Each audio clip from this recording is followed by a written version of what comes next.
Fried kings. King Karan was very popular among the residents of his capital city. Every morning, as the market came to life at city centre, he would personally supervise a group of servants carrying a large bucket full of gold for distribution to the citizens. Each day, Karan made a vow that until the bucket of gold was given away, he would not eat his breakfast. Of course, this was an astounding vow. His many doubters expected the king to go broke or break the vow in no time.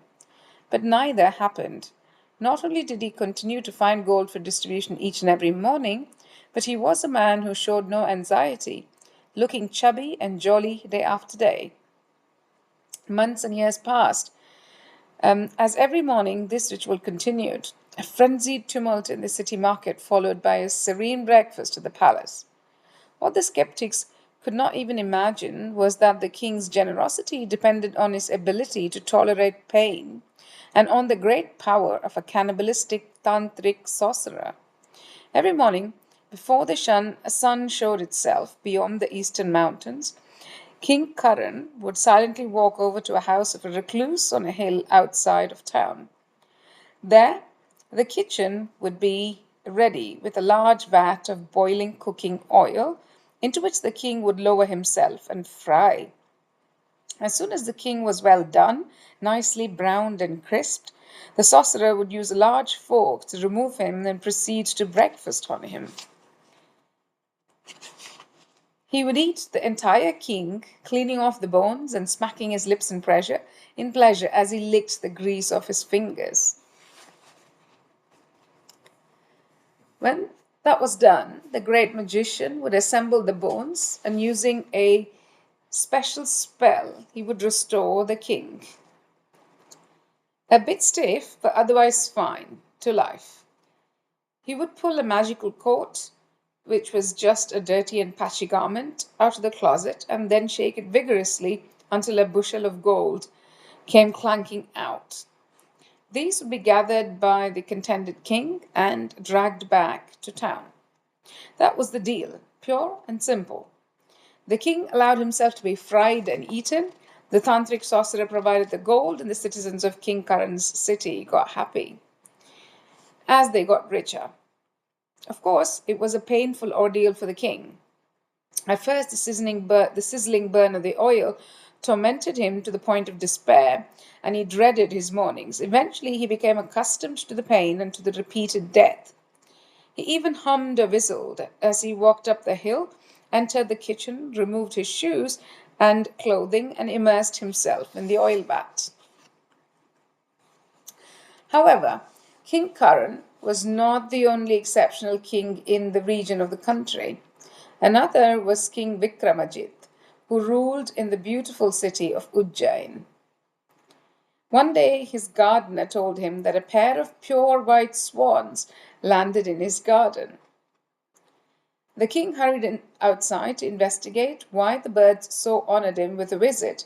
He saw the pair looking forlorn and immediately instructed his gardener to feed the birds. "I tried, sir," said the gardener. "I gave them grain, but they wouldn't touch it." "This is correct, your lordship," said the male of the couple. He very graciously offered us a meal of grain, but you see, we are from the great Manasarovar lake, where all the swans have lived for generations, feeding only on fresh, unpierced pearls. A drought has now dried the supply of pearls in the lake, and so my dear wife and I flew away, looking for fresh pearls elsewhere. Pearls are all we eat, your majesty." The king was impressed by the dignity and beauty of the two swans and touched by their plight. He promised to feed them as best as he could and immediately ordered his secretary to prepare a basket full of pearls. The swans thanked him effusively and ate to their heart's content. This continued for several weeks, and the swans calmly ate. They noticed that one of the pearls was pierced.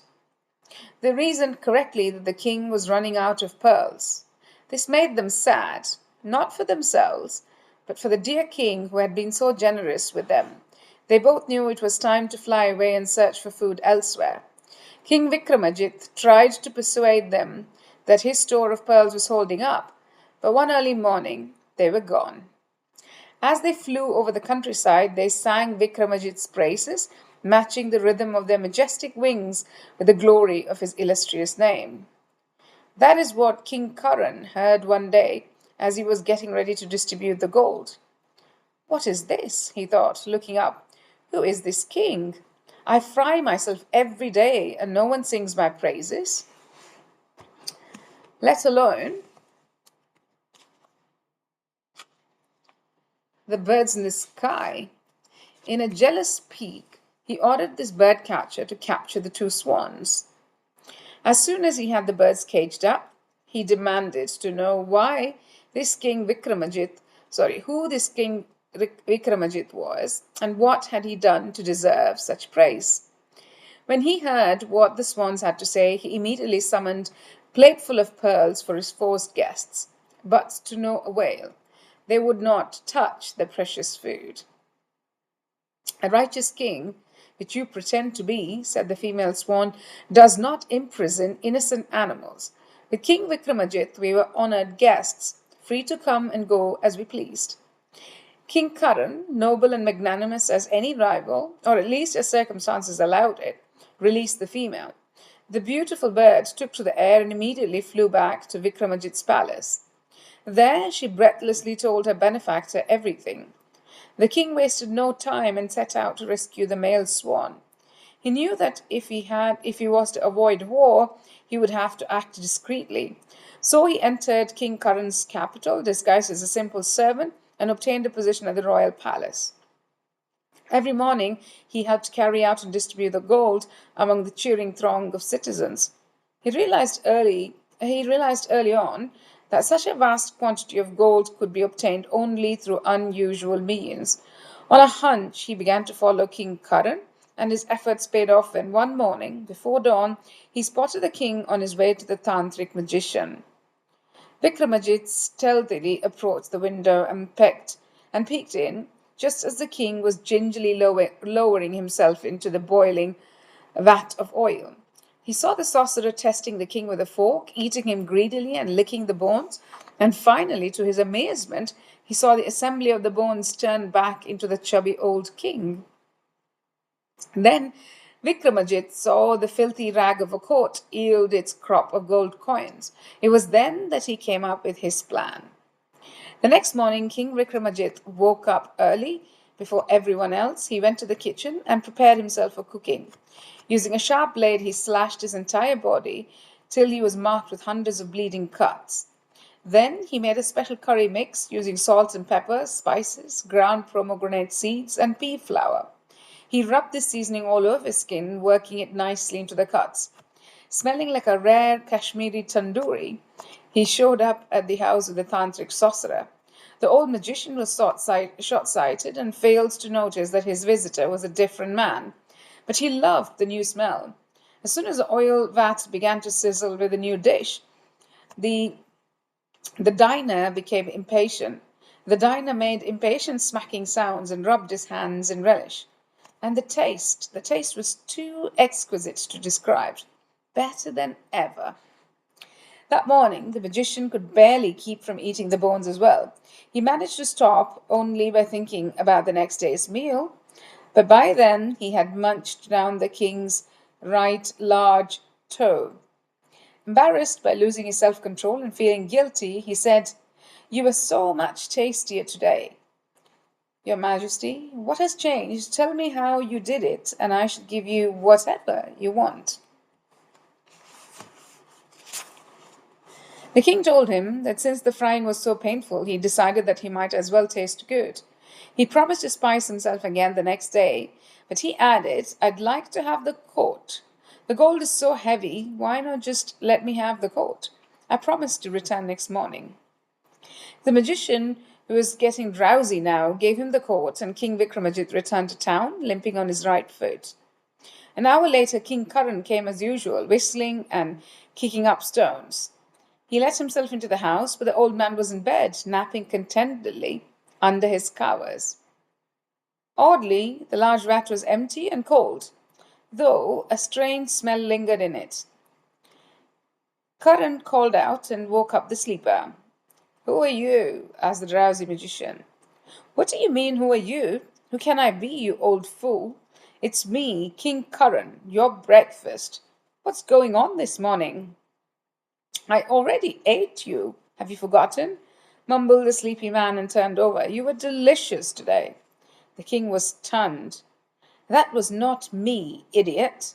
"What did you do?" he cried out loud. "Get up and eat me now." He shook the figure under the blanket, but it was no use. "I can't eat. I am stuffed. Come back tomorrow." "In that case, give me the gold. I must have the gold." But the court was gone, and the king, devastated and feeling betrayed, had to return to the palace empty handed. That morning he found enough gold in the treasury and ate his breakfast. But the next day he had none. The citizens were surprised. They had become accustomed to charity. Many planned their budgets, expecting the daily windfall, added rooms to their homes, purchased horses on credit. Now they quickly became angry and started to chant obscenities at the king. The poor man spent the day fasting in his quarters, and by night time he was starving. As another day went by in sorrow and hunger, the new servant came into the king's private rooms and tried to persuade him to eat. "Your Majesty, the kingdom depends on a healthy monarch," he said sensibly. "It is better that you break your promise than jeopardize the future of the royal house." The king said nothing, so his servant continued, "Sir, don't starve yourself. It's a slow and painful death. So many people who love you will be heartbroken, and the gods will frown on this waste of life." Although he used every means of sweet talk and common sense, Vikramadit could not pursue the visibly upset king to break his vow. He was impressed. Returning to his own room, he fetched the coat and brought it to the royal quarters. Then Vikramadit revealed himself to King Karan, showed him his foot, and told him everything.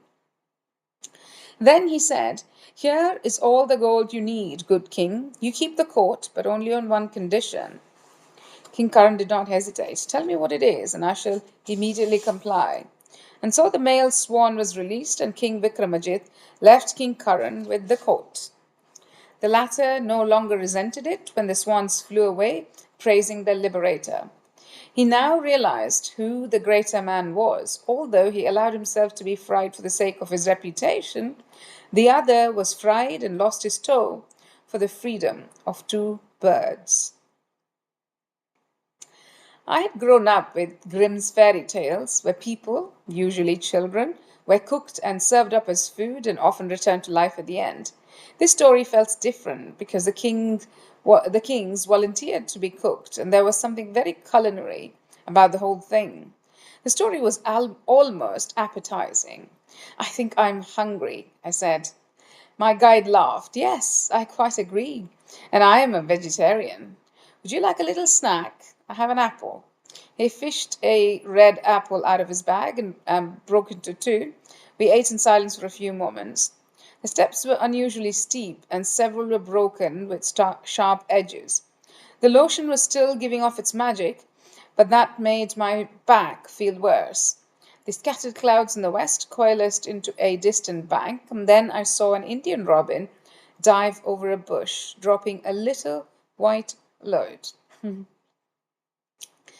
you know why fruit tastes sweet and looks appetizing when it's ripe?" I asked the librarian, now playing the role of guide myself. He shook his head. "Trees have a deal going with the birds and other animals. You can eat my fruit, but carry my seeds in your gut till they're ready to come out. It's quite clever, actually, tree and birds together." The old man laughed at this and said, "That's the smartest thing I ever heard about bird shit." Our eyes locked then, and we both threw away the apple core at the same time.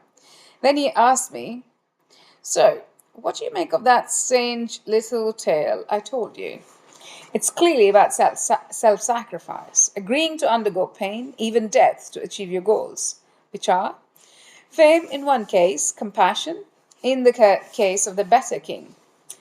Of course, now, isn't it strange that the kings die, fry, and then come back alive? Don't you think their sacrifice would be more impressive if they just simply died? That's true, but I expect there's some kind of resurrection symbolism here. If you're a good Christian, like my Catholic mother, death and rebirth are the highest currencies of holiness and sacrifice. That's quite impressive. Your mother sounds more and more interesting all the time, if I may say so. But notice how important food is in this tale. The first king cannot eat breakfast unless the magician eats. And the second king is consumed with a need to feed the swans. And there's more. The swans eat expensive pearls while the citizens receive gold as part of their king's generosity. So there must be some hidden connection between the king's willingness to cook themselves and the welfare of others, which takes the form of treasures. Do you see all of that? I do, but what does it mean? The guide looked around till he found a small bush with dry twigs. He broke one off carefully, and as I waited, he began to pick his teeth. Sorry, young man, apple always gets stuck in there. Finally, he spoke.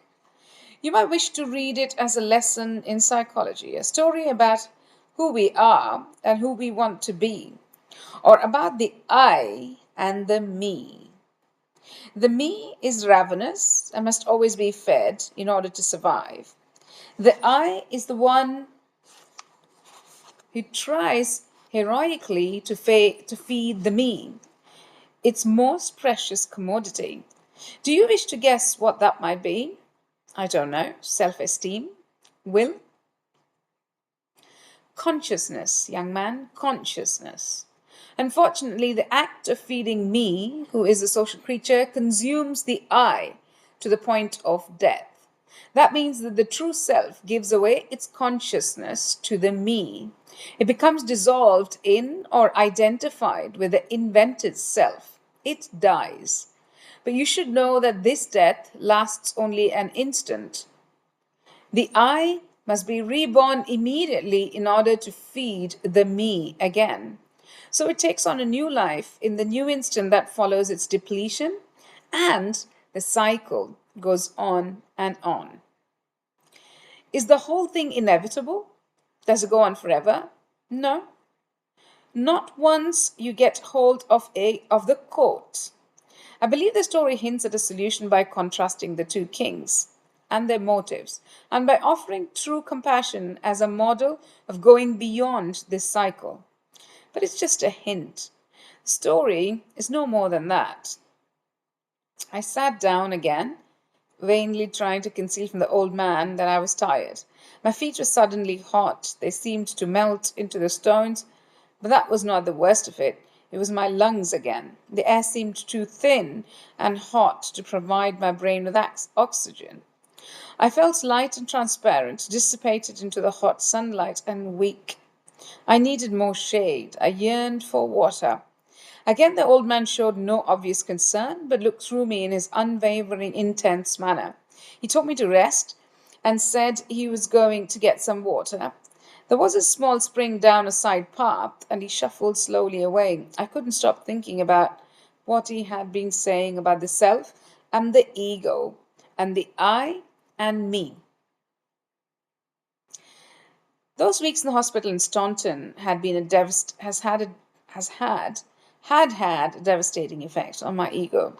I was 26 at that time, and it had taken years to cultivate a solid, if not shining, sense of self-worth.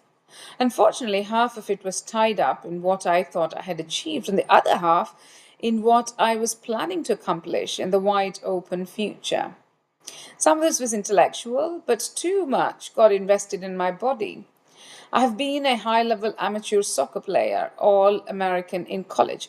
I'd always moved easily, like an athlete. I climbed the trees for the electric company despite the fact that they pay the ground crew just as much.